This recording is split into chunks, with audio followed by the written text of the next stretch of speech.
코뼈랑 얼굴이랑 다 부러진 상태여서 뼈 조각들을 다 꺼내고 7시간 정도 걸렸어요. 사고가 날 수도 있다 생각해 본 적은 없었어요? 전혀 없었어요. 아, 진짜요? 안녕하세요, 여러분. 한솔입니다. 오늘도 자기의 이야기를 솔직하게 해주실 분이 오셨습니다. 안녕하세요. 저는 현직 내과 의사 서연주라고 합니다. 내과 의사라고 하셨는데 또 유튜버기도 하시잖아요. 윙크 의사 뜻이 뭐예요?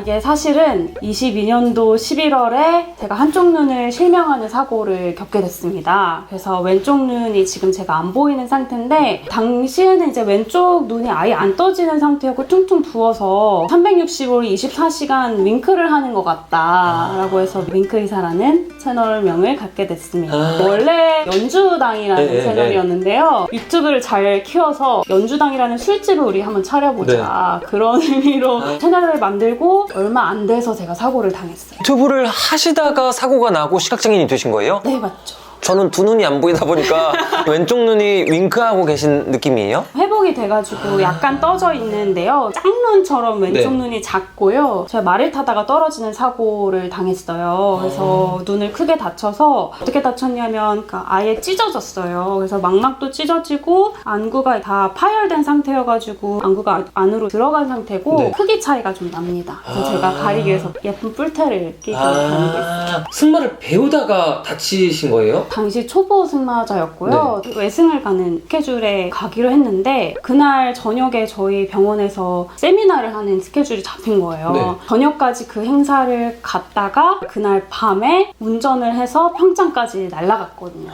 그리고 나서 다음날 아침에 외승을 갔다가 사고가 났어요. 외승이 뭐예요? 승마장 안에서 승마를 하는 게 아니고 말을 데리고 밖으로 나가가지고 타는 거를 얘기를 하거든요. 사고가 어떻게 났는지 기억도 안 나고요. 이야기를 들어보면 제가 말에서 떨어지고 한 5분 정도 끌려갔다고 하더라고요. 말에? 네, 말한테 끌려갔고 피가 엄청나게 많이 났고. 그러면 선생님은 딱 언제 정신이 차려지신 거예요?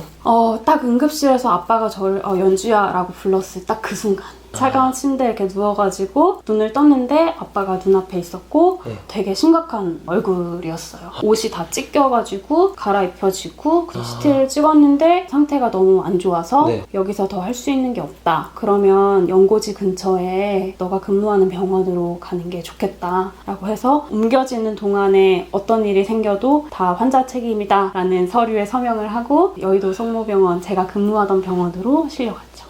진짜 하루아침에 갑자기 근무하던 의사에서 환자가 되신 거잖아요. 네, 전날 저녁까지 교수님들하고 의사로 세미나를 같이 듣다가 바로 다음날 제가 뿌개지고 팅팅 얼굴이 다 붓고 피가 줄줄 난 상태로 병원으로 들어가게 됐어요. 동기 언니가 응급실 문 앞에서 제 소식을 듣고 기다리고 있었는데 문이 딱 열리는 순간 이제 울음을 팍 터뜨리더라고요. 제 모습이 너무 처참했대요. 피가 너무 많이 났고 진통제를 많이 맞고 있어서 자기가 평소에 아는 서연주의 모습이 아니어서 너무 놀랬다고 했고, 제가 평소에 막 이거 해주세요 저거 해주세요 했던 그 간호사 선생님이 저의 요도관에 소변줄을 삽입을 하고 수술방으로 올라갔죠. 너무 더러운 환경에서 다쳐서 이쪽으로 감염이 진행되거나 염증이 갑자기 악화되면 반대쪽 눈까지 넘어가야 할 수 있는 상태고, 그래서 매일매일 제 눈을 관찰했는데 갑자기 눈이 혼탁해진 거예요. 감염이 의심되는 상황이 돼서 수술을 들어가게 됐고, 코뼈랑 얼굴이랑 다 부러진 상태여서 뼈 조각들을 다 꺼내고 안구가 무너질 수 있으니까 안구를 받쳐놓는 그 임플란트 조각들을 넣고 7시간 정도 걸렸어요. 아니, 그 전에도 뭔가 이런 큰 수술을 받아본 적 있으세요? 없었어요. 저는 수술. 인생에 처음? 네. 수술방은 저한테 굉장히 익숙한 곳이었는데 수술대 위에 올라가는 환자가 될 거라는 생각은 사실 인생에서 해본 적이 없었어요. 근데 그 수술이 지금 7번째. 7번째. 반대쪽 눈에는 아직은 영향은 없으신 거예요? 그게 정말 다행이라고 생각하고, 시야가 많이 좁아지고 시력이 좀 떨어지기는 했지만 보는 능력을 유지는 하고 있어서 참 감사하다고 생각하고 있고, 의사로서의 생활을 하거나 저의 본업인 내시경 업무를 하는 데 있어서 지장이 없는 것에 대해서 참 감사하게 생각하고 있습니다.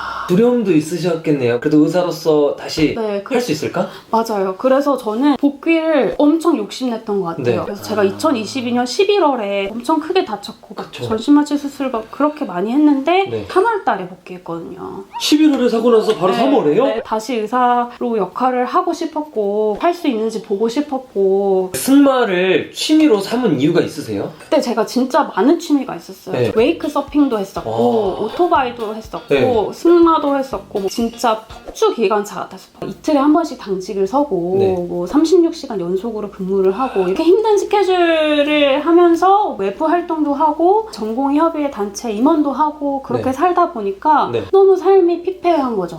그러니까 이게 저한테 주어진 짧은 여유를 폭발적으로 보내야겠다는 생각이 들면서 네. 과격한 취미들을 즐겨 했던 것 같아요. 그러면서 꽝 하고 제가 다치는 사고가 제 인생에서 벌어지게 되고, 저는 돌이켜 생각해보면 사고 나기 전에 저의 마음 상태나 네. 아니면 저의 삶이 더 혼란스럽고 힘들었다는 생각도 들거든요. 네, 그래서 어떻게 받아들이는지의 문제인 것 같다. 화끈한 취미들이잖아요. 네. 아, 사고가 날 수도 있다 생각해 본 적은 없어요. 저는 쫄보라서. 전혀 없었어요. 아, 진짜요? 이 세상에서 해볼 수 있는 걸 다 해보고 싶어 하는 사람이었던 것 같아요. 하고 싶은 것도 많고, 배워보고 싶은 것도 많고. 네. 도전을 좋아하시는구나. 도전을 좋아하는 스타일인 것 같아요. 다쳤으면은 그런 거에 대한 좀 겁이 더 많이 생기거나 그러시는 건 없어요? 제 몸에 한계가 생겼으니까 그만큼 조심해야겠다는 생각은 많이 들어요. 그렇다고 해서 도전을 포기할 생각은 없거든요. 의안을 착용하고 계신 거예요? 지금은 제가 사실 수술 한쪽 눈에 감염 합병증이 생긴 네. 다음에 계속 재수술을 하고 있는 상태여가지고 의안을 끼지는 못하고, 의안을 끼면 진짜 감쪽같이 잘 모르더라고요. 그래서 그렇더라고요. 저희 교수님은 제 네. 의안을 낀 눈이 더 예쁘다고 오히려? 보여드리려고 의안을 갖고 오기는 했습니다. 그 예쁘다고 했던 눈을 네. 한번 만져봐도 돼요?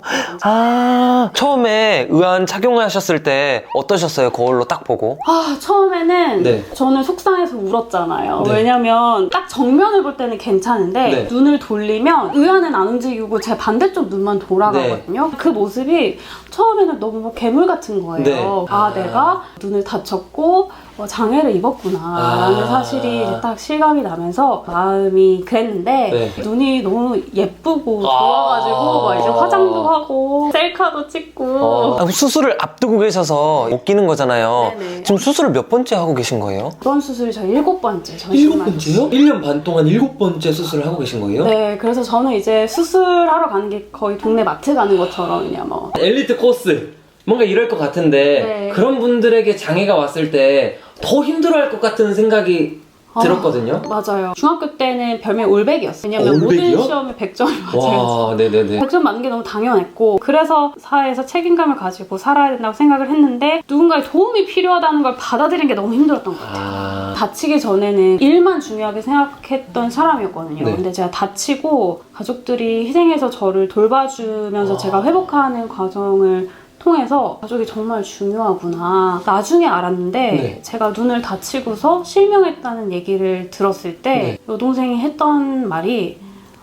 엄마 내가 언니 눈 빼줄게, 내 눈 빼서 언니 줄게, 이랬다 하더라고요. 언니는 하고 싶은 것도 많고 해야 될 것도 많으니까 나는 눈 하나 해도 괜찮으니까 내 눈 하나 언니 빼줄게, 이런 얘기 했다 하더라고요. 그래 듣고 제가 얼마나 펑펑 울었는지 몰라요. 사실은 제가 다치고서 제 동생이 우리 원샷 한솔님 유튜브를 소개를 해주더라고요. 그 눈을 빼주겠다고 했던 동생이. 그래서 시각장애를 이렇게 풀어가는 분도 이 세상에 있구나라는 걸 보면서 제가 되게 위로를 많이 받았거든요. 솔직히 말하면 처음에는 이걸 나한테 도대체 왜 보내줘? 라는 생각이 들었는데요. 영상들을 이렇게 하나씩 두 개씩 이렇게 보다 보니까 이 영상을 보내준 동생의 마음과 원샷 한솔님이 유튜브를 통해서 이야기하고 싶어하는 그 진심과 이런 것들이 저한테 전달이 되면서 이게 응원으로 다가오더라고요. 장애라는 걸 통해서 저는 시야가 진짜 확장됐어요. 실제로는 시야가 좁아졌지만 내가 세상을 보는 시야는 확장했다. 선생님에게 가족이란 한마디로 하면 뭘까요? 울타리, 둥지 안에서 알을 잘 깨고 나올 수 있도록 보호해준 안전한 둥지 같은 역할이 가족인 것 같고요.